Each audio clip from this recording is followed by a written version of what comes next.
Monsoon ने खतरे की घंटी बजा दी। कराची में बादलों के डेरे। महकमा मौसमियात के शहर में आज से तूफानी बारिशों की पेशगोई। महकमा मौसमियात के मुताबिक शहर में 100 मिलीमीटर से ज्यादा बारिश हो सकती है। 38 किलोमीटर की रफ्तार से हवाएं चलेंगी।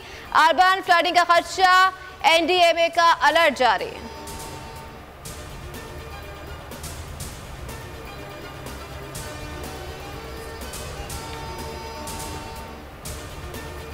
मुल्क में सावन अपने चौबन पर। मंशनाबाद समेत पंजाब के मुख्तलिफ शहरों में बारान रहमत। गर्मी का जोर टूट गया। मानसहरा में दूसरे रोज भी बारिश का सिलसिला जारी।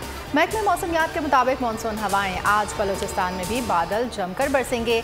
नशेबी इलाके ज़ेरे आब आने का खतरा। तो ग़ियानी और तेज़ हवाओं की वजह से इंफ्रास्ट्रक्चर को नुकसान का अंदेशा।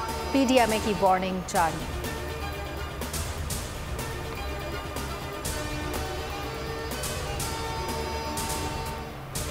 मुल्क पे मौलिक कोरोना के वार में मुसलसल इजाफा। 24 घंटे के दौरान मौलिक वायरस से 4 इंसानी जाने का नुकसान हुआ है। मुस्बत केसेस की शरह बढ़कर 4.47% हो गई है। गुज़िश्ता रोज 18,305 टेस्ट किए गए।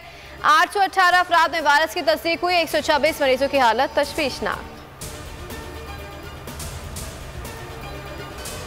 पाकिस्तान का मुस्तकबिल रूस के साथ जुड़ा है। गैस, तेल और गंदम वाफिर मिकदार में रूस से खरीदा जा सकता है। चेयरमैन PTI इमरान खान का जर्मन नशरियाती इदारे को इंटरव्यू। कहा, अफगान जंग के बाद पाकिस्तान के रूस से ताल्लुकात इंतहाई ख़राब हो गए थे।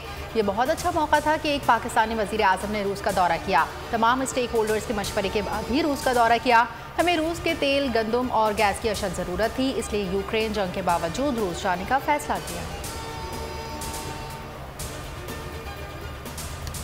मुल्क पे मौलिक कोरोना के वार में मुसलसल इजाफा। 24 घंटे के दौरान मौलिक वायरस से 4 इंसानी जाने का नुकसान हुआ है। मुस्बत केसेस की शरह बढ़कर 4.47% हो गई है। गुज़िश्ता रोज 18,305 टेस्ट किए गए।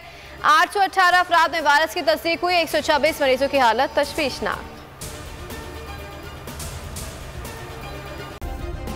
सब्सक्राइब करें और बेल दबाएं ताकि कोई खबर रह न जाए।